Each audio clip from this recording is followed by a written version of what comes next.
ዲግሪ ይዤ ልጅ ላሳድግ፣ ማስተርስ ይዤ ቁጭ ብዬ ልጅ ላሳድግ? አገልጋይ ስለሆነ ባል ነኝ ማለት አይችልም። ሴቶች ዝም ይበሉ ተባለ አይደል? ዝም ብንል ምንድነው ችግሩ? ዝም ማለት ማያስችል ኢጎ ስላለ እኔ ወደድኳት ግን አጠረ እጥረት ገጠመ። እግዚአብሔር ወንድን ሲሰራው የሰራበት ዓላማ ምንድነው? ግዴታ አይደለም ማለት እኮ ነው ያልገባኝ እኮ። እንዴት ነው ግዴታ ማይሆነው? በተማረን ቁጥር አመፀኛ እየሆንን ነው ምን መጣ? አልገባኝም። አሁንም አልገባኝ። አረ ይሄድና ሰርቶ ያምጣኔ ቤት ተቀመጣለሁ። ስትድን ሴትነትን ስትቀበል ኮምፒት ማድረግ ታቆማለህ። መጽሐፍ ቅዱስ ስለ አንድ ዲሲፕሊን እያወራ ነው፣ ስለ ስነ ስርዓት እያወራ ነው። አንደርስታንድ ማድረገው አንድ ነገር ቢኖር ሴትነትን እየተማርኩ ነው። ሴትነትን የምማረው ሌላ አይደለም አይዲዮሎጂ። አንድ ሰው ጸጋ ስላለው ለጋብቻ ደርሷል ማለት አይደለም። የተዛባ ኮሚኒቲ ሰጥቶናል። ኖ አንተ ያልከው ልክ አይደለም እኔ በዚህ ነው የተረዳሁት የምንል ሰዎች ሆነናል። እግዚአብሔር አሁን ፕሪንሲፕሉን ጥሎ ወይም ደግሞ ሀሳቡን ቀይሮ በባልና ሚስት ወይም ደግሞ በቤተሰብ ውስጥ አንድ የሚፈጥረው ነገር አለ። እሱን ብቻ መሪ ያደረገው ማን ነው? ለቤቱ ሁሉም ነገር ፕሮቫይድ ማድረግስ እሱ ነው ወይ? እኔም እኮ መስራት እችላለሁ። ስለዚህ ትማራለች። ያው ልጅም ቤተሰብ ያስተምራል። የተማረች ልጅ አለች እና እነዚህ ከተማረች መስራት ትችላለች፣ ቢዝነስ መስራት ትችላለች። እና እነዚህ ይመጣና እዚህ ጋር የምታገኘው እዚህ ጋር ስልጣን አላት በተለያዩ ስራዎች ላይ ስትኖር እዚህ ጋር ስትመጣ መጥታ ለባሏ የሚሰጠው ሰሚሽን እዛ ቦታ ላይ የሚፈጠረው በጣም ብዙ ክራክ አለ። ይህን እንዴት ነው የሚታየው? አሁን እንግዲህ ብዙ ሰዎች ሊቃወሙኝ ይችላሉ በዚህ ሀሳብ። እኛ ሴቶች በተማረን ቁጥር አመፀኛ እየሆንን ነው የምንመጣው። አቤት በተማረን ቁጥር አመፀኛ እየሆንን ነው የምንመጣው። አልገባኝም። አሁንም አልገባኝም። መማሩ ትክክል አይደለም እያልሽ? መማር አካዳሚክ ኤክሰለንስ ውስጥ በደረስን ቁጥር ምንማርበት አላማ ጤናማ ስለማይሆን አብዛኛውን ጊዜ አመፀኛ እንሆናለን። አሁን ማንም ሰው መቼም ከትምህርት የሚጎል የለም። ከተማ ውስጥ ስትኖር ሁሉም ሴት ትማራለች፣ ዲግሪ ትይዛለች፣ ማስተርስ ትይዛለች፣ ብዙ ቦታ ላይ ትደርሳለች አይደል? የምንማርባቸው ምክንያቶች ጤናማ ካልሆኑ አመፃችንን እንዳስቀጠለ ነው የሚሄደው። ምን ማለት ነው? ራሷን ለማሳየት ፕሩቭ ለማድረግ አየህ፣ ዲግሪ እኮ አለኝ፣ ዲግሪ ይዤ ልጅ ላሳድግ፣ ማስተርስ ይዤ ቁጭ ብዬ ልጅ ላሳድግ። መማራችን አመፃን ይፈጥራል። ምክንያቱም ኢንዶክትሪኔሽን አለው ትምህርት ላይ። ለምንድን ነው እንደዚህ ያልኩ? ባህላዊ ትምህርት የተማሩ አያቶቻችን አመፀኞች አልነበሩ። እኛ የተሻለን የዋሆች የተሻለን ትሁቶች መሆን ሲገባን የበለጥን አመፀኛ የሆንበት ምክንያት ምንድን ነው? ትምህርት ካልሆነ በስተቀር ወይም ደግሞ ይሄ ከህመም ከጉዳት መነሳት እስካልሆነ ድረስ። ስለዚህ አሁን የሚነሳው እንዳልኩ ነው። ቸርች ውስጥ ኤጋሊቴሪያን ሆነናል። እንዲህ ነው አንበለው እንጂ 100 ወንድ 100 አባወራ ባለበት 2 ሴቶች ስላሉ ሴቶችም ይሳተፉ፣ በቃ ሊደርሺፕ ላይ ይሳተፉ ትላለ። ከዚ ዲሞክራት ናታ ቸርች ዲሞክራት ሆናለች። በቃ የእግዚአብሔር ሀሳብ አይደለም የሰው ሀሳብ ነው። ስለዚህ 2 ሴቶች ሪፕሬዘንት መደረግ አለባቸው ብላ አንደኛዋን ሴት ታስገባታለ። ለምን? እንዳይሰማታ። ሴቶችም ኢንክሉድድ መሆን አለባቸው። መሆን የለባቸውም፣ ግድ አይደለም።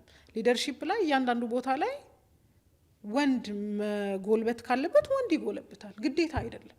ግን እንዳልኩ ነው፣ ከቪክቲም ማይንድ ሴት ስለምንነሳ፣ ከተጠቂነት ስነ ልቦና ስለምንነሳ ሁሉም ቦታ ላይ መሳተፍ እንፈልጋለን። አሁን እንዳልኩ እሱ ብቻ ነው እንደ ሰርቶ ብር የሚያመጣው። እኔ ጋር ያሉ ሴቶችም እንደሚሉ አረ ይሄድና ሰርቶ ያምጣኔ ቤት ተቀመጣለሁ። ስትድን ሴትነትን ስትቀበል ኮምፒት ማድረግ ታቆማለህ፣ ውድድር ታቆማለህ። ለምን ትወዳደራለህ? አይ ከማይወዳደር ሰው ጋር ማለት ወዶ ነው እኮ አብሮ እየኖረ ያለው። ምን ያወዳድርሃል? መወዳደር ታቆማለህ። እሱም ይሰራል እኔም እሰራለሁ ማለት ታቆማለህ። ለዚህ ሁሉ መዳን ያስፈልጋል። ነፍሳችን እንደዳነችው ልባችን፣ አይምሯችን፣ ሀሳባችን መዳን አለበት። ትጂ አሁን አንዲት ሴት ከተማረች መስራት የለባትም? ምርጫዋ ነው፣ ትሰራለች እኮ ችግር የለው። ከሰራች አብሮ መስራት ላይ ምንድነው ልዩነት ያለው? መስራቱን ለምን ለውድድር ታደርገዋለች? እሱ ይሰራል እኔ የምሰራለው መሆን የለበትማ። ፕሮዳክቲቭ ስለሆንኩ አሁን እኔም እየሰራው ነው እሱ የሚሰራ ከሆነ እኔም መስራት አለብኝ የሚል ውድድሩ ልክ ያለው ነው።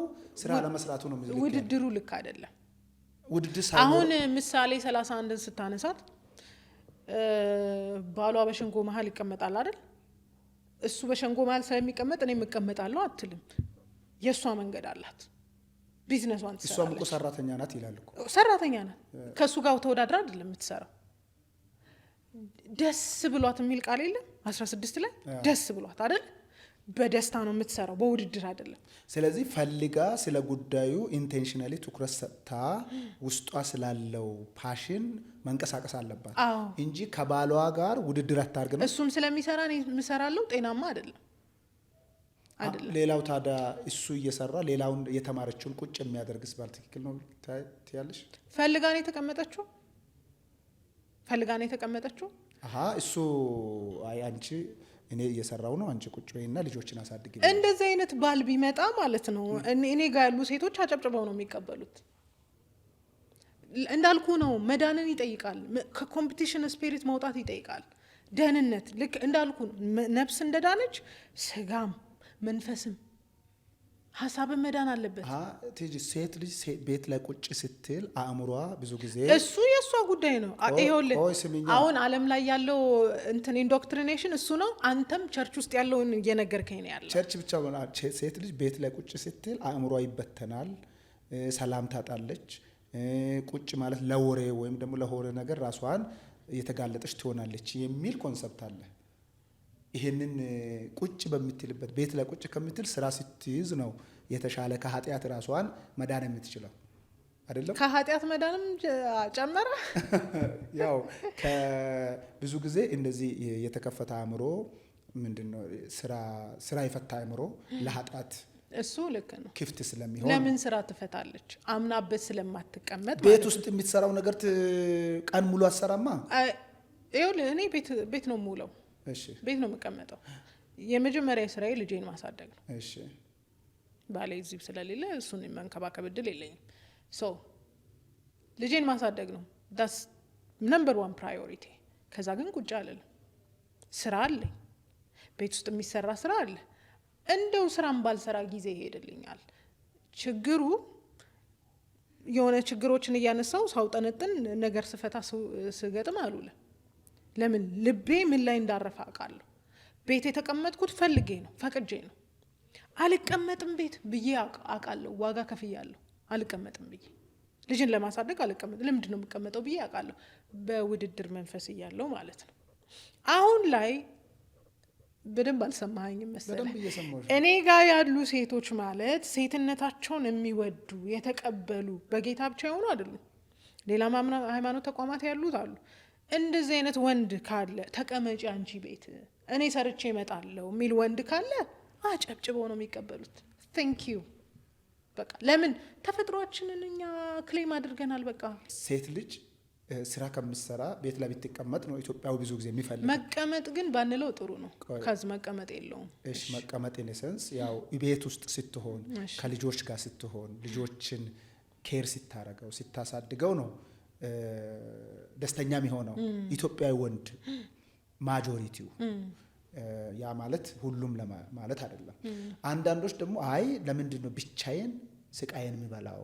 ብቻዬን ገንዘብ እንዴት ነው ማመጣው? እኔ ማመጣው ነገር ነገ ችግር ሊፈጥር ይችላል፣ ምክንያቱም እሷ በራሷ መቆም አለባት የሚሉ ደግሞ አሉ። ምክንያቱም በራስ ስራውን ሲሰራ የሰው ህይወት ቋሚ አይደለም፣ ምን ሊፈጠር እንደሚችል አይታወቅም። እነዚህን ነገሮችስ እሷን መስራት ገቢ ማግኘት አለባት፣ ገንዘብ ሊኖራት የራሷን መስራት የራሷን ወይ መስራት አለበት የሚሉ አሉና እሱንስ እንዴት ማስታረቅ እንችላለን? የሚታረቅ ነገር አይደለም። ዲስ ዴይስ ይሄ ከኖርም ሆኗል፣ ተለምዷል። አሁን ቤተክርስቲያን ላይ እንዳልከው እኔ ለምንድን ነው ብቻዬን ወጥቼ ተሰቃይቼ ለፍቼ እሷ ቁጭ ብላ የሚል ወንድ ባለበት፣ እንደዚህ አይነት አስተሳሰብ ያለ አባወራ ባለበት ምን አይነት ትውልድ እንደሚፈራ እያየነው ነው። አንቺ ወጥተሽ መስራት አለብሽ። እሺ ልጅ ትወልዳላችሁ። ልጁን ለማን ትሰጡታላችሁ? ለዴኬር ትሰጡታላችሁ። ልጅ ለማን ይሰጣል? ለሰራተኛ ይሰጣል። የወለዳችሁት ልጅ ስለ ልቦና ግድ አይሰጣችሁም። ምክንያቱም አላማችሁ እኩል ሰርታችሁ መግባት። እኔ ለፍቼ ላኖራት ነው እንዴ የሚል ወንድ ቤተክርስቲያን ውስጥ በሽ ነው። እኔ በቃ ተስፋ የቆረጥኩባቸው ነገሮች እኚህ ናቸው። ወንዱ ለምን እንደሚሰራ ፐርፐዙን አያውቀውም። እኔ ቁጭ ብዬ እኔ ለፍቼ ልቀልባት ነው እንዴ የሚል አማኝ ወንድ ያለበት ተቋም ውስጥ ደርሰናል። ሬስፖንሲቢሊቲ ኮን የተሰጠ ለቤተሰቦች ፕሮቫይድ ማታረግ ከሆነ ሃይማኖትህን ክደሃል ይላል እኮ መጽሐፍ ቅዱስ። ሃይማኖቱን ከካደ ይብሳል አይደለ እንዴ? ማን ፕሮቫይድ ያደረገው? ባሉ ነው። ባል ይሄንን አውቀን ሳብጀክቲቭ እያደረግነው ነው። ግዴታው ነው። ባል ግዴታ ፕሮቫይድ ማድረግ አለበት። አማርኛ ትርጉም ምናምን እንቸጋገራለን እንጂ እንግሊዘኛው ላይ በቀጥታ ይናገራል። But if someone does not provide for his own, especially his own family, he has denied the faith and is worse than unbeliever. ነገር ግን ለእርሱ ስለሆኑት ይልቁንም ስለ ቤተሰቦቹ የማያስብ ማንም ቢሆን ሃይማኖቱን የካደ ከማያምንም ሰው ይልቅ የሚከፋ ነው ይላል። የሚከፋ ነው። እንግዲህ ሌላ ጀስቲፊኬሽን ያስፈልገዋል። አባወራ ነው ፕሮቫይድ ማድረግ ብቻውን በቃ ቤቱን ማስተዳደር ያለበት እሱ ነው። በዋናነት ገቢው አቅም ያለው ጠንካራ ከሆነ ኢትስ ኦኬ። ግን ሁለቱም አብረው ሰርተው ቤትን ማስተዳደር የማይችሉበት ምክንያት ምንድን ነው? እንደ መሪ ኃላፊነት አለብህ።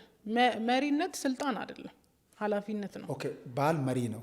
አዎ መሪነት ስልጣን ሳይሆን ኃላፊነት ነው። ሶ መሪ ስትሆን ልታረጋቸው የሚገቡ ብዙ ነገሮች አሉ።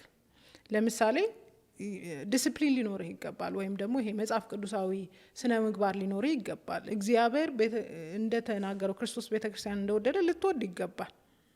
እሷን የማትወድ ግን ሌላ ፐርፐስ ስላለ አብርሃት የምትኖር ከሆነ ነገ መገዛትን መጠየቅ የለብህም።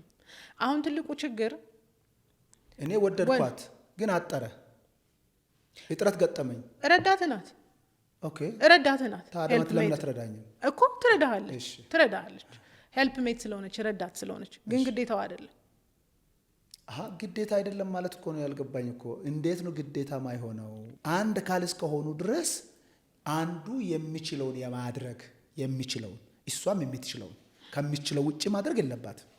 ግዴታ የለባትም ከሆነ እኔ ግዴታ የለብኝ አይመለከተኝም ብላ እጅ አጣጥፋ ልትቀመጥ ነው ማለት ነው። እጅ አጣጥፋ የምትቀመጥ ሴት የለችም ቤዚካሊ። እሺ እንደውም ከወንድ በላይ የምትሰራ ሴት ናት ብዙ ሴት ያለችው። ትዳሮቻችን ፌል እያደረጉበት ያለው ምክንያት እኮ ይሄ ነው። ወንዶች ፕሮቫይድ ማድረግ ስላልቻሉ ወይም ደግሞ ቤዚካሊ ትንሿን ነገር ሳይችሉ ትዳር ውስጥ ስለሚገቡ ሞስትሊ ሳይበስሉ ስለሚገቡ። የመብሰል አንደኛው ምልክት ኃላፊነትን መቀበል ነው። ኃላፊነትን መውሰድ ነው። ኃላፊነት መውሰድ ለራስህ ከዛን ወደ ህይወት ለምታመጣው ሰው። ጸጋ ስላለ ታገባለህ፣ ገንዘብ የለህም። እሷ 2-3 ስራ መስራት ይኖርባታል። ለምን? አንተ ባለ ጸጋና ጸጋ አለ። ስለዚህ አንተን ሰፖርት ማድረግ አለባት፣ አገልግሎትን ሰፖርት ማድረግ አለባት።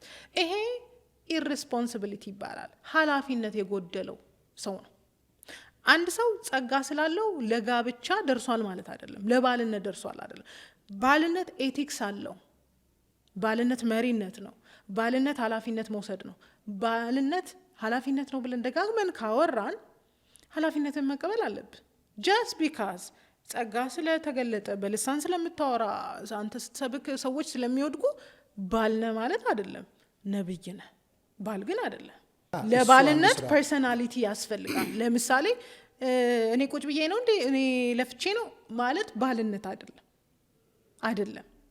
አሁን ከእንደዚህ አይነት አስተሳሰብ የሚመጡ ሰዎች አሉ። እሱ ራሱ እኔ ለፍቼ እሷ ቁጭ ልትል ነው የሚለው ሰውየው ራሱ ተገዥልኝ የሚላት ሰው ነው። መጀመሪያ ኃላፊነት እንወጣ። መጀመሪያ ዳቦ መብላት ትችላለህ ወይ?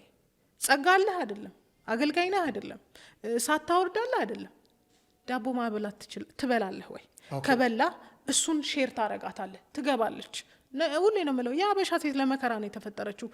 ባዶ የሆነ ሰው ጋር መኖር ትችላለች፣ ሼር ታረጋለች። ያለህን ነገር መልቲፕላይ ታደርጋለች፣ እንደ ሴት ትለፋልሃለች። ግን ለባልነት ብቁ አይደለህም አንተ፣ ኃላፊነት የለህም፣ አልተሰማህም። ግን ለምሳሌ አሁን አንድ ነገር እያነሳንሽ ነበር፣ ጸጋ አለ። ጸጋ አለ ማለት ጸጋ ራሱ አንዱ የአንድ ሰው ኮሊንግ ጥሪ አይደለም? ጥሪ ነው። ጥሪ ከሆነ ያ ስራው በዛው ኃላፊነት ውስጥ ሲገባ እሷን ግዴታ ሌላ ስራ ሰርቶ ነው ማምጣት መመገብ ያለባት። በመሰረታዊነት ደረጃ አንድ ሰው ጥሪ ያለውና ጸጋ ያለውና ባል ነው ወይ ለባልነት ደርሷል የተለያየ ነገር ነው። እሱን እኮ ሁለቱ አሁን እኮ እያልሻለ ጸጋ አለና ግን ለባልነት አልደረስክም ማለት አይደለማ። ጸጋና አሁን ለባል መሆን ምን እየተደረገ ነው ያለው? what's the fact on the ground? መሬት ላይ ያለው ምንድን ነው? እሺ በልሳን ይናገራል፣ የሆነ ነገር መልእክት ያመጣል። ከዛ በኋላ ዙሪያው ብዙ ሴቶች ስላሉ፣ ምስኪን ሴቶች ስላሉ እቺንትን ትችላለች፣ አብራ ትቆያለች፣ ከዛ አንዷን ያገባል። ይሄ ሰውዬ ሪስፖንሲብል ሳይሆን ወይም ወደ ወንድነት ኤክሴል ሳያረግ ነው ባልነትን እየተመኘ ያለ። ኦኬ። ስለዚህ አሁን ምንድነው እያልሽ ያለሽው? የአንድ ሰው ጸጋ ሲኖረው ጸጋ አለ ጥሪ ያለኝ ሲል ጸጋ ራሱን የቻለ አንዱ የስራ አካል የአገልግሎት አካል ነው። ግን ራሱ ደግሞ ወንድነትን ባልነትን በቤት ውስጥ ራሱን ኤክሴል ማድረግ አለበት እያልሽ ነው። ስለዚህ ይሄ ሁለቱ የስ አንድ ሰው ባል መሆንም ራሱን የቻለ ነው፣ አገልግሎትም ራሱን የቻለ። አገልጋይ ስለሆነ ባል ነኝ ማለት አይችልም። ስለዚህ ባልነትን መቅረጽ ማሳደግ ያስፈልገዋል። የስ ግን አሁን እኔ ቅድም የተጠቀመው ጸጋ በራሱ ይሄ ጸጋ ኮሊንግ መኖር አንዱ እሱ የሚኖርበት የመኖሪያ መንገድ አንዱ ነው። አንድ ሰው ሕክምና ሰርቶ እንደሚኖር አንድ ሰው ማኔጅመንት ወይም ደግሞ አመራር እየሰራ በሆነ ስልጣን ውስጥ በሆነ ሙያ ውስጥ እየሰራ እንደሚኖር የአንድ አገልጋይ ጥሪ አገልግሎት ሊሆን ይችላል። ግን ባልነትን ግን አገልጋይ ስለሆን ሪስፔክት አድርጊ፣ በቃ ተረጅኝ፣ ይወቅኝ ማለት ስህተት ነው። ትክክለኛ ወይ አይደለም። ባል መሆን ግን አለበት። አሁን ግን ያኛው ማንነት ግን ቅድም ያለ ለፈለኩት ሁለቱ ለሚኖሩበት ነገር መስራት ግን አብረው የመስራቱን ነገር ተባብረው የመስራቱን ነገር ቢያሳድጉ ጥቅም አለው ወይ ጉዳት ነው? ሲጀመር እኮ ይሄ አይዲያል የሆነ ነገር አይደለም። እሱ አገልጋይ ከሆነ እሷ መልፋቷ የማይቀር ነው፣ መስራቷ የማይቀር ነው እኮ። አይ እሱ አገልጋይ ነውና ቤት ልቀመጥ፣ ይሄ ሌግዠሪ ነው ወይም ሌላኛው ዓለም ላይ ነው የምታየው። እኛ ጋር እንደውም አገልጋይ ካገባች በጣም ሰፈር ታደርጋለች። ኦብቪየስሊ ፒክ እስኪያደርግ ድረስ አትሊስት በጣም ዋጋ የሚከፍሉ ሴቶች አሉ። ማይ ቲንግ ኢዝ አገልግሎት ሌላ ነገር ነው፣ ባልነትም ሌላ ነገር ነው። አገልግሎት ላይ በጣም ኤክሴል አድርገሃል ማለት ለባልነት ጋራንቲ አይሰጥህም። ይሄኔ በአገልግሎት በጣም ምጡቅ ሆነ፣ በባልነት ግን ገና ሕፃን ልትሆን ትችላለህ። ኤክሴል አድርግ፣ ኃላፊነት ተወጣ። ኃላፊነትን ከተወጣህ በኋላ ሴት ልጅ ህይወት ላይ ስትመጣ እሷን ቁጭ ብዬ ላስተዳድር ነው እንዴ እሷን መልፋት አለባት አትልም። እንደ ራስ ነው የምትወዳት። ስለዚህ የእሷን ህይወት ማሻሻል ነው የምትፈልገው። አብራኝ ዋጋ እየከፈለች ነው። ኦኬ እንዲህ ባረግ የተሻለ ህይወት ይኖረናል። አሁን ግን እንደዚህ አይነት አርጊውመንት ውስጥ ከገባ አላደክም ማለት ነው። እንዲህ እኔ ለፍቼ ላኖራት የሚል አርጊውመንት ውስጥ ከገባ አንደኛ አትወዳትም፣ ሁለተኛ አላደክም። ከዚህ ልፋትህን የሚበልጥ ፍቅር የለህም። ብዙ ሰዎች እኮ ሜንቴን የሚያደርጉት ትዳር የሆነ የሚለፉት እኮ ትዳራቸውን ፕሪዘርቭ ለማድረግ የተሻለ ለልጆቻቸው የተሻለ ለመሆን ነው። እሷ ቁጭ ብላ ለቀልባት የሚሉ አይደሉም። እንደዚህ አይነት ማይንድ ሴት ላይ ከደረስክ ገና አላደግም። ቱ ቢ ኦነስት አላደገም አንድ ወንድ ልጅ። ወይም ደግሞ ፒውርሊ እየወደዳት አይደለም፣ ሌላ ይሄ በቃ ኮስት ሼር አድርገን እንኑር የሚል ማይንድ ሴት ያለው ነው እንጂ በትክክል ወዷት አይደለም የመጣው ብዬ ነው ማምነው። የሚወድ በፍጹም ፍቅር የሚወድ ሰው ከተገኘ ሰላማዊ ነገር ነው ማስጠበቅ የሚፈልገው። ተጠቀመችብኝ አይነት ስፒሪት አይኖረውም። ልትጠቀምብኝ ነው እኔ ብቻ ነኝ የምለፋው አይልም። እንደዛ የሚል ከሆነ ፕሮብለም ብዬ ነው ማስበው። ሁለቱም አሁን ባል ራሱን ወንድ አድርጎ ወንድነትን እንዴት ነው ማሳደግ የሚችለው? ሴት ሚስትነቱን እንዴት ነው የምታሳድገው? እንግዲህ ወደ እግዚአብሔር ቃል ሞር በተጠጋን ቁጥር መስታወት አይደለ ማንነታችንን ያሳየናል። እያንዳንዱ የባህሪያችንን ግድፈት ከሰው ይልቅ የእግዚአብሔር ቃል ነው የሚያስተምረናል። እያየ እንደዚህ ያደርጋለሁ ለካ ይሄ ለካ እግዚአብሔራዊ አይደለም፣ ይሄ ለካ መንፈሳዊነት አይደለም እያልክ ድሮፕ የምታረጋቸው ብዙ ነገሮች ይኖራሉ ወደ እግዚአብሔር ቃል ስትጠጋ ማለት ነው። ምን አምናለሁ እግዚአብሔር ወንድን ሲሰራው የሰራበት አላማ ምንድን ነው? የወንድ ልጅ ማንነት ምንድን ነው? ወንድ ልጅ እንዴት ነው መሆን ያለበት የሚለውን ነገር ፒውርሊ መጽሐፍ ቅዱስ ላይ የተጠቀሱ ብዙ ነገሮች አሉ። ሴት ልጅ ምንድን ነው መሆን ያለባት፣ እንዴትስ ነው መሆን ያለባት የሚለውን ነገር ፒውርሊ የተጠቀሰው ነገር አለ። ትልቁ ችግር የምንፈጥረው ነገር ባል ምን መሆን እንዳለበት እኔ አውቃለሁ ከባሌ በላይ። ዳስ ዘ ፕሮብለም። ባል ምን መሆን እንዳለበት ማወቅ ያለበት እሱ ነው፣ እኔ አይደለሁም። እኔ ማወቅ ያለብኝ ሚስት ምን መሆን እንዳለባት። ለዚህ ነው ወንዶች መተው ሀሳብ ሲጠይቁኝ እኔ ወንዶችን መምከር አልችልም፣ ወንዶችን ማናገር አልችልም። ሴት ነኝ፣ ሴትነት ነው የሚገባኝ፣ ወንድ ሆኜም አውቀዋለሁ። ስለዚህ የምናገረው ነገር ምንድን ነው? አንደርስታንድ የማደርገው አንድ ነገር ቢኖር ሴትነትን እየተማርኩ ነው። ሴትነትን የምማረው ሌላ አይደለም፣ አይዲዮሎጂ አልፈልግም፣ መጽሐፍ ቅዱስ ላይ ያለልኝ አልዞርም። አንዳንድ ነገሮቻችን እኮ ውስጣችን ነው ያሉት።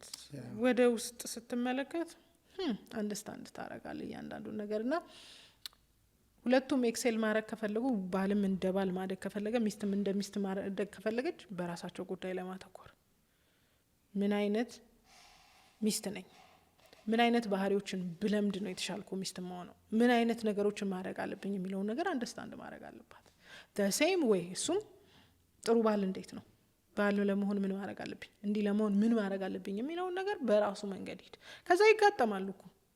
ያ ብዙ ጊዜም እኮ ችግራችንም እሱ ጋር ነው። ራስን ከመገንባት ይልቅ ራስ ላይ ከመስራት ይልቅ የምናስበው ነገር ሰዎችን ቀድመን ለመስራት የምናስበው ነገሮች ናቸው ችግር የሚፈጥረው። እና ግን አንቺ ደግሞ አይ እኔ ሴትነቴን ሚስትነቴን ነው መስራትና ማጥናት ማስተካከል መምራት ያለብኝ እንጂ ስለሱ ያወቅኩትን በተደጋጋሚ ማሰብ አይደለ። እሱ ራሱ ነው መሆን ያለበት የሚለው በጣም ትልቅ ገዢ ሀሳብ ነው። ሴቶች መሪ መሆን ወይም መድረክ ላይ መስበክም የለበትም ወይም ደግሞ መሸፈን ራሱ አለባቸው። ተሸፋፍነው ነው መጽሐፍ ቅዱስ ያለውን ነገር ብላክ ኤንድ ዋይት ቀጥታውን ነው መውሰድ ያለብን የሚል ሀሳብ ነው ያለሽ። እና ምንድን ነው መነሻሽ? መነሻ እንግዲህ ቃሉ ነው፣ ሌላ አይደለም። ተሸፈኗል አይደል? ለምንድን ነው ማንሸፈነው? ሴቶች ሊማሩ ቢወዱ ከሌላ አካል ይጠይቁ፣ በቃ ባሎቻቸውን ይጠይቁ ተብሏል። ኢት ሾውዝ ኦቶሪቲ ይዛጋ እና ኢት ሾውዝ ሰሚሽን። በቃ አንዳንድ ጊዜ እኮ በጣም ሴትነትን ከመኖር የተነሳ እኔ አውቃለሁ ብዙ ሴቶች ባሎቻቸው የማይሆን ውሳኔ ወስነው በቃ እንደ ቆንጆ ሀሳብ ተቀብለው የሚኖሩ ሴቶች አያለሁ። ፌል አድርገው አያውቁም። በቃ ማለት ኤቭሪ ታይም ሰክሲድ ሲያደርጉ ነው የማያቸው። ኖ አይሆንም ብያለሁ አይሆንም ተብለው ምናምን ብለው ለማስረዳት ሲሞክሩ ኖ አይሆንም በቃ አይ ሃቭ ዲሳይድድ ተብለው ነው እሺ ብለው ፌል ያላረጉ ብዙ ሴቶች አይቻሉ። እና ሁሉን ነገር ሳብጀክት ከቁስላችን አንጻር አይደለም ማስተካከል ያለብን፣ ከምንፈልገው ከዘመኑ አንጻር አይደለም መስተካከል ያለበት። ሌላ እምነት ተቋማት ሂድ፣ እንደዚህ አይነት ቦታዎች አይፈቀዱም፣ በቃ እንደወረደ ነው። ለምንድን ነው እኛ ሳብጀክቲቭ የምናደርገው? ሴት ልጅ ትሸፈናል። ራሷን ባትሸፈን ምንድን ነው ታዋርዳለች አይደለ? the same way እሱ ግን ወንድ ግን ራሱን ቢሸፍን ክብሩ ነው። እንደዚህ አይነት ነገሮችን እየተማረን እያነበብን በጣም ሳብጀክቲቭ ለማድረግ የምንሞክርባቸው መንገዶች አሁን ያለውን ፌልድ ኮሚኒቲ ሰጥቶናል፣ የተዛባ ኮሚኒቲ ሰጥቶናል። ኖ አንተ ያልከው ልክ አይደለም፣ እኔ በዚህ ነው የተረዳሁት የምንል ሰዎች ሆነናል። ምክንያቱም ሁሉም በራሱ ልክ ነው የሚረዳው፣ ሁሉም በህመሙ ልክ ነው የሚረዳው፣ ሁሉም በመጣበት መልኩ ነው የሚረዳው። ሰው በቃ ወንዶች እንትን በሚሉበት ቦታ ላይ ሴቶች ዝም ይበሉ ተባለ አይደል? ዝም ብንል ምንድን ነው ችግሩ? ዝም ማለት የማያስችል ኢጎ ስላለን፣ ዝም ማለት የማያስችል እውቀት ስላለን ማውራት አለብን። እውቀታችንን ፕሩቭ ማድረግ አለብን። እንዳልኩ ነው the more አንድ ሴት ልጅ ሂል ስታረግ ዝምታን ነው የምትመርጠው፣ ካልምነስን ነው የምትመርጠው። ይሄን ደግሞ በስራዬ ፕሩቭ ያደረኩት ነው። አብረውኝ ከሚሰሩ ሰዎች ጋር ፕሩቭ ያደረኩት ነገር ነው። አሁን እኮ እህቶች ጋር ብዙ ጊዜ ብዙ ፖቴንሻል አላቸው።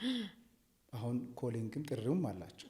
አላቸው። አሁን እነዚህ ነገሮችን እንተዋቸው። እኔ አሁን እያልገባኝ ያለው ነው እግዚአብሔር አሁን ፕሪንሲፕሉን ጥሎ ወይም ደግሞ ሀሳቡን ቀይሮ ውጡ ይላል። እኔ ይሄን ለኔም ጥያቄ ስለሆነብኝ ነው። እኔ አንድ ቀን ጌታ ይመልስልኛል ብዬ አስባለሁ። አሁን እያልኩ ያለሁት ወንዶች በቃ በተሰበሰቡበት ሴቶች አይሰልጥኑ ተባለ። ያ ማለት ሴቶች የራሳቸው ቦታ አላቸው እንዴ? በፊት የእህቶች ህብረት ምናምን አለ እንዴ? ጸሎት ጓዳ አለ አይደል? መዘምራን አለ አይደል? የሴቶች ብቻ አለ አይደል? ኖ የሴቶች ብቻ ለምን መድረክ ላይ መቆም አለብን? ኢንፌሪዮሪቲ። አሁን እኮ የቅድም ያልሻቸው በተለይ ከፌሚኒዝም ጋር አስተሳሰብ ጋር እንደተገናኘ ያው ቆሮንቶስ ቤተክርስቲያንም ላይ ኤፌሶን፣ አሁን ሁለቱም ቦታ ላይ ነው በዋናነት የሚያወራው። ስለዚህ ቆሮንቶስም ኤፌሶንም ቤተክርስቲያን ላይ የነበረው በዛን ሰዓት ጣዖትን የሚያመልኩ ሴቶች ነበሩ። ጣዖትን የሚያመልኩ ሴቶች ማለት ኦልሬዲ ለምሳሌ ለአንድ ጣዖት ከ1000 ሴት በላይ በአንድ ቀን ይወጡና ራቁት ሆነው ወንዶችን የሚማልል ልብስ ለብሰው ጸጉራቸውን ለቀው ምናምን ነው የሚወጡት። ከዛ ሲወጡ ከዛ በኋላ እነዛን ሴቶች ያዩ ወንዶች ይመጡና ጣዖቱ የሚረካው ያንን ሴቶች አይቶ ከሴቶቹ ጋር ወንዶቹ መገናኘት ሲችል ነው። ስለዚህ ያ ጣዖት ይረካል። አምልኮ የሚፈጸመው በዛ ነው። ያንን ተመሳሳይ ነገርን ቤተክርስቲያን ላይ ሲያደርጉ ስለነበረ ኤፌሶንም ቆሮንቶስም ቤተክርስቲያን ላይ ያንን በተመሳሳይ መልኩ ሲያደርጉ የወንዶችን ነገር ወይም ደግሞ ወንዶችን ስሜታዊ ትክክለኛውን ነገር አቢዩዝ እያደረጉ ስለነበረ እናንተ በወንዶች ላይ መሰልጠን አትችሉም አለ ጳውሎስ። ሁለተኛ ተሸፋፈኑ አለ። ስለዚህ ወንድ ቀድሞ ተፈጥሯል ምናምን ብሎ ትክክለኛ ሲናገር ምዕራፍ 11 ላይ ያለው ሐሳብ የሚያወራው እሱን ነው። እና ቀጥሎ ኤፌሶንም ላይ ይሄኛው ተመሳሳይ ስለነበረ እሷ በቃ ከባሏ ትስማ በመውለድ ትድናለች የሚል ኮንሰፕት አለ። ይሄው በጣም አጨቃጫቂ የሆነ በቴዎሎጂያንስም ዘንድ በተለይ ስለ መለኮት ማምራንም ዘንድ ትልቅ አጨቃጫቂ የሆነ ሐሳብ ነው ያለው። ምንድነው አሁን ሴቶቹ አይናገሩ የሚል ነው ብለን ካሉ አሁን ጳውሎስ ራሱ ክንክረው ስላለችው ፌቤኔን አደራ ይላል። ምናልባት እዛ ጋር ምን ሲሰራ እንደነበር ስለሷ የሚያወራው ነገር አለ። አሁን ሴቶችን ትቷል ብለን በብሉይ ኪዳንም ስንመለከት አዲስ ኪዳንም ስንመለከት ትቷል የሚል ነገር የለንም። ትቷል የሚል የለንም። ፈጽሞ በቃ ብሎክ እንደሰራ አይነግረንም። አሉ ሴቶች አገልጋዮችም ነበሩ። እና ግን አሁን አንድ ትልቅ ነገር እያወራሽ ነው። መጽሐፍ ቅዱስ ስለ አንድ ዲሲፕሊን እያወራ ነው፣ ስለ ስነ ስርዓት እያወራ ነው። ስለዚህ ስነ ስርዓትን እንዴት ነው ምን ገነባው ነው። ስነ ስርዓት ሃራርኪ መጠበቅ አለበት ነው በዋናነት። ዲሲፕሊኑን በዚህ መልክ መስራትና ውስጥ ያለውን ተስጦ ግን መግደሉስ እንዴት ነው ማለት እንዳይጠቀሙ፣ እንዳያድጉ፣ እንዳይሰሩ፣ ፍሬያማ እንዳይሆኑ ከማድረግ አኳያ ያለውን በምን አይነት መንገድ ነው ማስተካከል የሚቻል? ስርዓቱ ዲሲፕሊኑ መጠበቅ እንደተጠበቀ ሆኖ መጽሐፍ ቅዱሳዊ መሰረት ቀጥታ ነው። መጽሐፍ ቅዱስን ቀጥታ ነው መቀበል ያለብን። ቃሉ እውነት ስለሆነ ቃሉ አይሻርም። ግን ያንን ተስጦ ጥቅሙን እንዴት እንተዋለን? አንድ እሱ ነው። ሁለተኛ ያው በሀገራችን ላይ ስትመለከቺ ሴቶች የሆነ ቦታ ላይ አመራር በሚኖርባቸው ቦታዎች ላይ ውጤታማ ሆነዋል። በጣም ጥሩ ጠንካራ ስራዎችን ሰርተዋል። አንዳንድ ወንዶች አቋም ያጡበትን ነገር ሴቶች የተሻለ ነገሮችን ማየት እንችላለን። አሁን አዳነች አቤቤ ምናምን ከተማ ላይ ያለውን ነገር እውነተኛውን ይሄ አቋምንም ስትመለከቺ እንደዚህ አይነት ጉዳዮች ይታያል። አሁን ይሄኛው አሁን ዝም ብሎ በፍላጎት የመጣ ነው ወይ? ይሄ ፖቴንሻል አይሆንም ወይ? ተስጦስ አይሆንም ወይ? እነዚህ ነገሮችስ መጠቀም ምን ክፋት ሊኖረው ይችላል? በመሰረታዊነት ደረጃ እኔ ሴቶች መሪ መሆን የለባቸውም መሆን አይችሉም አላልኩም። ጀነራሊ በቤተ ክርስቲያን ግን በፕሪንሲፕል ደረጃ መሆን አይችሉም ስለተባለ መሆን አይችሉም አይደለ? በብሉይ ኪዳን ሄደ ለምንድን ነው ሌዊን ብቻ እንትን ካህን ያረከው አትልም አይደለ? በቃ ተመረጠ አይደለ? at the same time ከሌዊም ከሌዋውያኑ ወንድና ሴትም ደግሞ ድርሻ አላቸው። that's what it is. so publicly ወጥተው የአመራር ደረጃ እንትን አይሉ ፖለቲካሊ እንትን አይበሉ እሱ አይደለም የኔ ፖይንት። የኔ ፖይንት ቤተክርስቲያን ውስጥና ቤተሰብ ውስጥ ነው። ቤተክርስቲያን ውስጥና ቤተሰብ ውስጥ ብቻ። ከዛ ውጪ ባለው ነገር ላይ ስለ ሴቶች አመራር ምንም ጉዳይ አይደለም። አንድ ያልከውን ፖይንት ግን እዚህ ጋር ሪቫይዝ ላድርግ። በመጀመሪያ ፌሚኒዝም ሲነሳ ቤተሰብንና ሃይማኖትን ማፍረስ የፈለገበት የመጀመሪያው ምክንያት ምንድን ነው? ሃይማኖት ሴቶች ያለ ምክንያት እንዲገዙ ያደርጋል። ሃይማኖት የሴቶችን ጭቆና የሚያበረታታ ነው ይላል እነ ሜሪ የጻፉት መጽሐፍ ላይ the verdict of ምናምን የሚል መጽሐፍ አለ። እሱ መጽሐፍ ላይ ሃይማኖት ሴቶች ጠያቂ እንዳይሆኑ ያደርጋል፣ ዝም ብለው ሰሚት እንዲያደርጉ ያደርጋቸዋል። ስለዚህ ሃይማኖት መጥፋት አለበት። ያኔ ሃይማኖት መጥፋት አለበት አሉ። ሃይማኖትን ሞከሩ፣ የቻሉትን ቻሉ። እኛ ውስጥ ግን ገቡ። እኛ ውስጥ ናቸው። አላጠፉትም የኛን ሃይማኖት።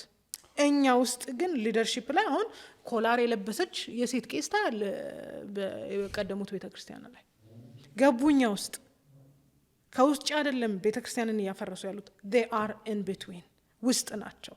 ለዚህ ነው መድረክ ላይ ሴት ፓስተሮች፣ ሴት ነቢያትን የምታየው ወንዶች ባሉበት ሶ ምን ልልህ ነው? መጀመሪያ ሃይማኖት ጨቋኝ ነው፣ ሃይማኖት ሴቶችን እንዲገዙ ብቻ ነው የሚያደርገው እንዳልከው ጳውሎስ እንዲህ ነው ሲባል የነበረው መጥቶ እኛ መካከል ገቡና ኖ ሴቶችን ትንሽ ሻል አድርጓቸው። አሁን ኦርቶዶክስ ሃይማኖት ላይ የኦርቶዶክስ የሆነ ተራድኦ ድርጅት ያወጣው እንትን አለ ከእኩልነት ጋር በተያያዘ ለምንድነው ልጆችን ሴትን በ80 ወንድን በ40 የምታጠምቁት ብሎ እነሱ ጋር ፋይት ለማድረግ የገባ ሀሳብ አለ። እዛ አይቻልም፣ ሲስተሙ ስትሮንግ ነው። እኛ ጋር ግን ዋን ማን ሊደርሺፕ ያለባቸው ኢንስቲትዩሽኖች ውስጥ ነን ያለ ነው። ስለዚህ አንድ ሰውዬ ከደበረው ይሄንን ሀሳብ እቀበላለሁ ብሎ ይቀበላል። እሱ መቀበሉ አይደለም the entire congregation ነው የሚበላሸው። እሱ ነው አሁን እንዳልከው ጳውሎስ ለኤፌሶን ነው ለቆሮንቶስ ነው ምናምን አለ። በስጋው አይሁን እንጂ በሐሳቡ የሚዘሙት ወንድ ቸርች መጥቶ የለም እንዴ? አለባበሳችን የተቀደሰ ነው እንዴ? እኔን ጨምሮ በጣም አሳፋሪ አለባበስ ነው የምንለብሰው። ስለዚህ የሚለብሱትን ሴቶች ተከትለው የሚመጡ የለም። ነሰሰርሊ ጣዖት መኖር እኮ አይጠበቅበትም። ዲሲፕሊን የሚያስፈልገው ለዛ ነበር። ዲሲፕሊን አያስፈልግም፣ ሴቷ እንደፈለገች ትልበስ። አት ዘ ሴም ታይም ያኮ እንትን ነው በቃ ያ በዛ ጊዜ የነበረው ነገር እንትን አይደለም፣ እንዲህ ስለሆነ ነው እንለዋለን። ዋትስ ሃፕኒንግ ነው እንዴ? በየቸርቾቻችን አይደል እንዴ የምንዳራው እንዴ? አብረን አይደል እንዴ የምንዘሙተው? ማለት በጣም ንጹህ እንደሆንን እኮ ነው እያወራን ያለ ነው። ዊር ናት እንዴ? በሌላ እምነት ያልተሰማ ነገር እኮ ነው የተባለው አይደለ? ይሄው የቆሮንቶስ ታሪክኛ ጋር እየተደገመ አይደል እንዴ? ምንም በጣም ለአይምሮ የሚሰቀጥጡ የሆኑ ነገሮች የምንሰማው እኛ ጋር አይደል እንዴ? ምንድነው ልዩነቱ? ዲሲፕሊን አንፈልግም። አሁንም ቢሆን ወደፊትም ዲሲፕሊን አንፈልግም። ሳብጀክት ኖ እሱ ለኤፌሶን ነው የተጻፈው፣ ኖ እሱ ለኮሮንቶስ ነው። ዋትስ ሃፕኒንግ? መሬት ላይ የተፈጠረው ነገር ምንድን ነው? ለምንድነው ሳብጀክቲቭ ማድረግ የሚያስፈልገው? ለምንድን ነው ሴቷ ግዴታ እንደው ድምጿን አጎርንና መድረክ ላይ መውጣት ያለባት? ዋይ ኢዝ ዳት? እንደ ሴት ዲሲፕሊን እንደሆነ ማስተማር አትችልም? ቶኗን ሳትቀይር ማስተማር አትችልም? ትችል ነበር ግን ኖ አንቺ ከዚህ በፊት ተጨቁነሻል፣ ቸርች ደግሞ ለአንቺ ሰፖርት ታደርጋለች፣ ጎ አሄድ። ወንዶች በሚሰለጥኑበት ቦታ ላይ ችግር የለም መድረክ ላይ ቆሚ፣ ኢትስ ኦኬ። ድሮ በመካነ ኢየሱስ እናድግ ሻሽ ተደርጎ ነበር የሚዘመረው አይደል?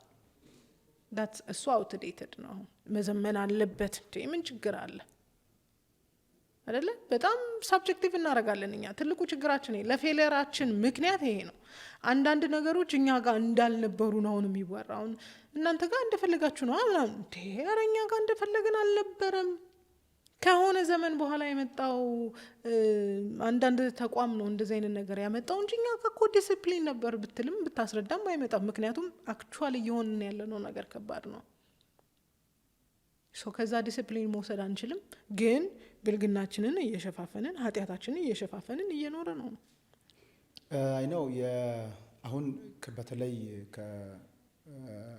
ከሴቶችና ወንዶች በተለይ ሴቶች በጸሎት ላይ መሸፈን እንዳለባቸው፣ በአገልግሎት ላይ ከወንድ መሰልጠን እንደሌለባቸው መጽሐፍ ቅዱስ ይነግረናል። እኔ አሁን ሁለቱንም ያው ከማስተምሩም ሰዎች አንዱ ስለሆንኩ ግን ምንድነው በእህቶች ላይ ያለውን ፖቴንሻል የሚል ተስጦ ወይም ደግሞ ኮሊንግ የምንለውን ነገር ማሰብ አለበት ብዬ አግሪ ያደርጋለሁ በደንብ። ሁለተኛ አሁን የነሱ ግን አሁን በአደባባይ ላይ ወጡ በጣም ሊቅ የሆኑ አሁን እስከ ቸርች መትከል ቸርች መስራት እየደረሱበት ነገሮች መጽሐፍ ቅዱሳዊ ነው ወይ የሚለው ጥያቄ አጠያያቂ ነው። መጽሐፍ ቅዱሳዊ ነው ወይ አይደለም። ስለዚህ አንድ ሴት ልጅ ያ ነው በወንድ ላይ መሰልጠን የሚለው ኮንሰፕት እዛ ጋር ነው ያለው። ሰዎች የሚያስቡት የሚያዩት ጸጋውን ነው። በውስጡ ላይ እግዚአብሔር በማንም ሰው ላይ በተለይ እህቶች ላይ ነቢያትም ስለነበሩ መጽሐፍ ቅዱስ ውስጥ ጸጋ አለ ወይ? አለ። ጸጋ ስጦታ አለ። ግን ያንን አሁን ከሊደርሺፕ ጋር ነው ከመሪነት አኳያ ነው በሰፊ የምንመለከታቸው እና እነዚህን ነገሮች አሁን ከጸጋ ጋርና መሪነትን እንዴት ነው የምናስታርቀው የሚለው ጉዳይ ነው አሁን ጠፍቶብን ያለው እና እሱን ነገር እንዴት ነው አሁን እስኪ አንቺ አሁን ስለ ፖለቲካል ሳይንስም ተምረሻል፣ ሊደርሺፕም ተምረሻል። እንደገና ደግሞ አሁን ይሄንን ክርስቲያንም መጽሐፍ ቅዱስም ታይዋለሽ እና ምንድን ነው ይሄን ሁለቱ ነገር እንዴት ሊታረቅ ይችላል? አሁን እንዳልኩ ብዙ እንትኖች አሉ አይደል? ስፔሲፊኬሽኖች አሉ አይደል? ቤተክርስቲያን ውስጥ ብዙ ህብረቶች አሉ አይደል? ሴቶች በጣም ብዙ ጸጋ ሊኖራቸው ይችላል። ያንን ጸጋ ኤክሰርሳይዝ የሚያደርጉበት የሚገልጡበት ደግሞ መድረኮች ሊኖሩ ይችላሉ። ስለዚህ በይበልጥ ሴቶች ኤክሴል የሚያደርጉበት ቦታ የሴቶች ህብረት፣ የጸሎት ህብረት፣ ኢቭን የነቢያት ህብረትም ቢሆን ፋይን። ግን ደግሞ ፐብሊክሊ መውጣት የተፈለገበት አላማ ምንድን ነው ለመሰለ? የአንድ ሰው ፍቃድ ብቻ አይደለማ። እኛ ሃይማኖት የተባለበት ምክንያት ምንድን ነው? ተቋም ነው አይደለ? ስትራክቸር አለው። ከዚህ በፊት ወንዶች ብቻ ሲያደርጉት የነበረው ነው ችግር የለውም ሴቶች የሚያደርጉ ችግር ስለሌለው ነው ወይስ ደግሞ በቃ ኢንክሉሲቭ መሆን ስላለብን ነው? አስፈላጊነቱ ምንድን ነው? አሁን በጣም የሚያስተምሩ ሴቶች አሉ። እነሱ የሚያስተምሩ ሴቶች ለምን ሴቶችን አያስተምሩ? ሴቶችን ቢያስተምሩ ሞር ከሴቶች ጋር ሪሌት ያደርጋሉ። ለምን ልጆችን አያስተምሩ? እዛ ጋር ትውልድ የሚሰራው ለምን በሆነ ተቋም ውስጥ ራሳቸውን ገልጠው ከወንዶች ሊደርሺፕ በታች ለምንድን ነው ፋንክሽን የማያደርጉት? አሁን እኔ እግዚአብሔር እንዲገልጥልኝ እፈልጋለሁ ማለት እግዚአብሔር ተቀብሏቸዋል በቃ ፕላንት ሲያደርጉ ላለሁ እንትና ቤተክርስቲያን ተከለች እግዚአብሔር ተቀብሎታል። ከዚ አይ ዋንደር ላይክ ሀሳቡን ቀይሮ ነው ጌታ አይ ውድ ሪሊ ላይክ ቱ ነው ወይስ የኔ መረዳት ልክ አይደለም? ከዚ ኢን ፕሪንሲፕል እንዲያታድርጉ የተባልንበትን ቦታ ኮምፕሊትሊ ሽረን አሁን እያደረግናቸው ያሉ ነገሮች እኮ ኢትስ የፌለር ውጤት እኮ ነው፣ የውድቀት ውጤት እኮ ነው። ፍጥረት 3 ላይ you desire to control ማና የኮንትሮል ዲዛየር አለን። በቃ የመቆጣጠር ፍላጎት አለ። ባልሽ ግን ገዥሽ ይሆናል። የመቆጣጠር እርግማን ነው ልበለው እንጂ በጣም የመቆጣጠር የበላይ የመሆን እኮ ዲዛየር አለን። እሱን ዲፕራይቭ ማድረግ ነው ልዩነታችን። እኔ እኮ የመቆጣጠር ፍላጎት አለኝ፣ ሴት ነኝ፣ ግን ነው እያልኩኝ ራሴን ዲፕራይቭ እያልኩ ነው የምቀጥለው። እና ይሄንን ነገር ደግሞ በለቀቅ ቁጥር ነገ ላይ እኔ አገልጋይ መሆን እፈልጋለሁ ግን ሴት አልወድም የሚለውን ወንድ ላትቀበለው ነው። ኢትስ አ ፔቭ ዌይ እኮ ቀስ ብሎ እኮ ነው እንደዚህ የሚከፈተው። ዛሬ የሆነ ነገርን በፈቀድክ ቁጥር ሳብጀክቲቭ እየሆነ ይመጣል። ኃጢአት ሳብጀክቲቭ ነው። ኃጢአት የሌለበት ይውገራት ምናምን ማለት ይጀመራል። ኃጢአትን እንትን እያደረግን አይደለም፣ ወይቱን እያመዛዘንን አይደለም። ግን ዛሬ ለዲሲፕሊን መንገድ ከሌለን ኖ this is not right ካልተባልን ኖ እኔ መሆን የለበትም ካልተባልን ነገ የት እንደምንደርስ ለማየት ከፈለግ የአውሮፓውያንን ቤተክርስቲያን ማየት ይችላል። ወይ ክለብ ሆነዋል፣ ወይ ደግሞ ሆሞሴክሹዋሊቲን አክሴፕት ያደርጋሉ፣ ወንድና ወንድን ያጋባሉ። ዛሬ ዲሲፕሊን ነው የተባለውን ነገር ማንጠብቀው ከሆነ ነገ መድረሻችን ከባድ ነው የሚሆነው። ኦኬ ውድ አሊቲያ ሾው ተከታታዮች እስካሁን የነበረን በጣም የሚገርም የውይይት ጊዜ ነው። በጣም ብዙዎቻችሁ ልትማሩበት ባላችሁበት ሁኔታ ላይ ደግሞ ማስተዋልና መረዳት ያለባችሁን ሰፊ ጉዳይ ነው እየተነሳ ያለው። ስለዚህ ዛሬ በተለይ አንድ ነገር እንድታስቡ ያደርጋል። ምክንያቱም ወደ መጽሐፍ ቅዱስ ዞር ብለን እስኪ እንመልከትና አንዳንድ ጥያቄዎችን እንድናነሳ። ምክንያቱም መጽሐፍ ቅዱስ ውስጥ ያለው እውነታ ግን አለ። ያ እውነታው ለምንድን ነው በእኛ ላይ አፕላይ ያልሆነው? በእኛ ላይ ለምንድን ነው መፈጸም ያልቻልነው? ብዙ ጉዳዮችን ሰዎች እንዲፈጽሙ እንፈልጋለን። ሰዎች እንዲያደርጉ እንፈልጋለን። እንዲቀደሱ እንፈልጋለን። ሰዎች የእግዚአብሔርን ሐሳብ እንዲያውቁ እንፈልጋለን። ለምን የተጻፈውን ጉዳይ ለራሳችን ቆም ብለን ለኔስ ይሄ ነገር ተፈቅዷል ወይ? ማድረግስ ይችላለሁ ወይ? በማድረግስ ምንድን ነው የሚሆነው? ምን ሊፈጠር ይችላል ብለን እስኪ ቆም ብላችሁ መጽሐፍን ከሌሎች ጋር አጠገብ ላይ ካሉ ሰዎች፣ ከመጋቢዎች ጋር፣ ከአገልጋዮች ጋር፣ ከቤተሰብም ጋር፣ ከትዳርም ጋር፣ ከትዳር አጋሮቻችሁም ጋር ሆናችሁ እስኪ ቆም ብላችሁ ይህንን ትምህርት እንድታሰላስሉ እንድታስቡ ፈልጋለሁ። እውነቱ የቱ ጋር ነው ያለው? ይህ አሊቲያ ሾው ስለሆነ እውነትን ማወቅ ነው። እውነትን መረዳት ነው። ሰዎች ወደ እውነት እንዲሄዱ፣ እውነትን ደግሞ እንዲያስቡ፣ እውነትን ደግሞ ፕራክቲካሊ እንዲለማመዱ የማድረግ ፕሮግራም ስለሆነ ስለዚህ አሁን እስካሁን ድረስ ከቲጂ ጋር የነበረን በጣም የሚገርም ጊዜ ነው እያወራን ያለ ነው። ተባረኩ። የመጨረሻውን እስኪ በውስጧ ላይ ያለውን መልእክት ደግሞ ታስተላልፈናለች። በመጀመሪያ ደረጃ የምናገረው ነገር ወደ እግዚአብሔር ሀሳብ ወደ መጽሐፍ ቅዱስ እንመለስ። ባክ ቱ ዘ ኦሪጂን የምትል ሀሳብ አለችኝ እና እግዚአብሔር ወደ አሰበልን ትክክለኛው ሀሳብ እንመለስ። ዙሪያችን ካለው ሁከት ወጥተን፣ ሶሻል ሚዲያ ላይ ካለው ሁከት ወጥተን የእግዚአብሔር ቃል ለኔ ምንድን ነው የሚለው? እግዚአብሔርስ ምንድን ነው የሚለኝ? ይሄ ትንቢት ምናምን አይደለም፣ የእግዚአብሔር ቃል። ለምን ብዙ ጊዜ በትንቢት ስለምንስት ማለት ነው እና ፍለጋችንም ሌላ ነገር ስለሚሆን የእግዚአብሔር ቃል ምንድን ነው የሚለው? ለኔ ምንድን ነው እግዚአብሔር ለኔ ያለው ሀሳብ የሚለውን ነገር ማሰብ አለብን እና ከዛ ባለፈ ከእግዚአብሔር በላይ የሚራራልን ሰው የለም። ከእግዚአብሔር በላይ የሚያስብልን ሰው የለም። ስለዚህ እሱ ያሰበልን ልክ ነው ማለት ነው። እሱ የጻፈልን ነገር፣ እሱ የተናገረልን ነገር ልክ ነው ማለት ነው። ስለዚህ ወደ እግዚአብሔር ሀሳብ እንመለስ። ሞስሊ ደግሞ የተናገርኩት ነገር ለአንዳንድ ሴቶች በጣም ከባድ እንደሚሆን አውቀዋለሁ። ምክንያቱም እኔም እንደናንተ ነበርኩኝ። ምን እላችኋለሁ መሰላችሁ? ሂሊንግ ያስፈልገናል። አእምሯችን፣ ልባችን፣ ሀሳባችን መታደስ አለበት፣ መፈወስ አለበት። ስለዚህ ሂሊንግን ሲሪየስሊ ልታስቡበት ይገባል። ቦታችሁን ክሌም አድርጉ። ሴትነታችሁን ክሌም አድርጉ። ሴት ሆናችሁ እንደ ወንድ አትሆኑ። ወዳችኋለሁ።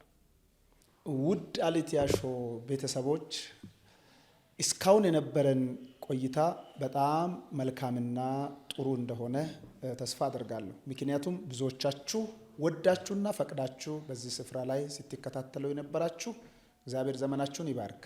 በዚህ ጊዜ ላይ ትልቅ የሆነ ትምህርት እንደቀሰማችሁ ለሌሎችም ግን ይህንን እውቀት ይህንን መረዳት እንዲያገኙ ለሌላም እንዲደርሱ አሁንም ሼር እንድታደርጉ እናንተም አሁን በዚህ ሰዓት እየሰማችሁ ያላችሁ ሰብስክራይብ ያላደረጋችሁ አሁንም አድርጉ። ስለዚህ ቀጣይ የተሻለ እንደገና ቀጣይ በተለየ መንገድ እንመጣለን። ብዙ በዚህ ስፍራ ላይ ብዙ ርዕሶች፣ ብዙ ሀሳቦች የሚንሸራሸሩበት፣ የሚነሱበት፣ የምናወራበት ይሆናል። በዚህ ፖድካስት ላይ ብዙዎቻችሁ እንደምትጠቀሙና ቤተሰብ፣ ትዳር እንዴት እንደሚገነባ እግዚአብሔር በዚህ ፕሮግራም በዚህ ፕላትፎርም ምክንያት ለብዙዎች እንደሚደርስ ተስፋና እምነቴ ነው። ተመልሰን በሌላ ጊዜ በሌላ ፕሮግራም እንገናኛለን። አመሰግናለሁ። ሻለው።